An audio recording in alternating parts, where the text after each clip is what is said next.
The weaver of storms in a high valley cupped between black mountains, where the wind never slept, lived a girl named Luma. She had no father, no mother, only the old loom her grandmother left behind before the fever took her.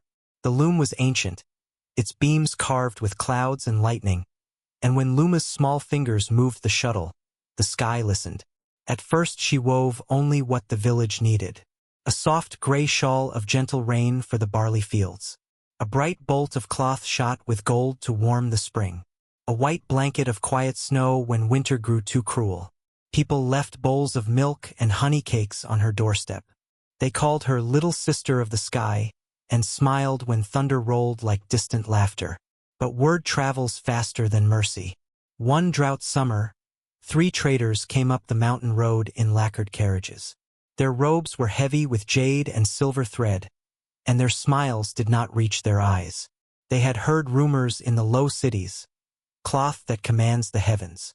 Cloth worth kingdoms. They found Luma at the loom, weaving a small storm into a scarf for old Mother Asha's aching joints. "Child," said the tallest trader, voice smooth as oil, "we will buy everything you make. Name your price." Luma shook her head. "The sky is not for sale. I only weave what the land asks." The traders returned the next week with soldiers, then with chains, then with fire.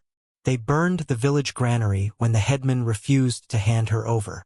They poisoned the well when the women hid her in the temple. They dragged Luma out by her hair and locked her in an iron-barred room above their new trading post. "Make storms," they commanded. "Endless storms. Flood the southern ports so only our ships can sail. Drown the rice fields of our rivals. Do it or we start cutting fingers, one for every day you disobey." Luma wept, but tears do not move men who count profit in corpses. For 7 days and 7 nights she wove. Black thread, bruise purple, the gray of bruises that never heal. She wove hurricanes with screaming mouths. She wove lightning that split the sky like torn silk. The traders danced in the courtyard as thunder shook gold from their pockets. On the 8th night, the storm she wove turned its face toward the valley itself. The wind howled her name. Luma stood on the sill of the barred window. Rain lashed her face like 1,000 small hands pulling her upward.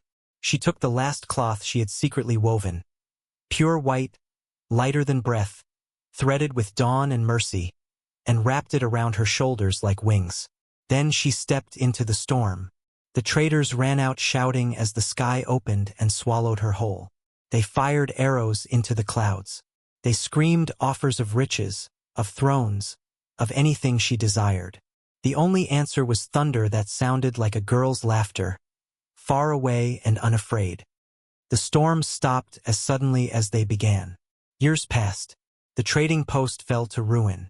Ivy crawled over the iron bars where Luma had been imprisoned.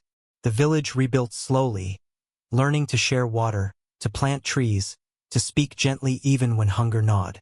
Children grew up hearing the story. On clear evenings they looked for a small white figure riding the high clouds, trailing rainbows like ribbons. And sometimes, when the land remembers kindness, when neighbors leave extra grain for widows, when a bully is forgiven instead of beaten, when someone plants a sapling for a stranger, soft rain falls without warning. Cool, sweet, smelling of forgiveness. Old people smile and say the same words, passed down like a lullaby. She kept her promise. She is coming back, but only when the land grows kind again.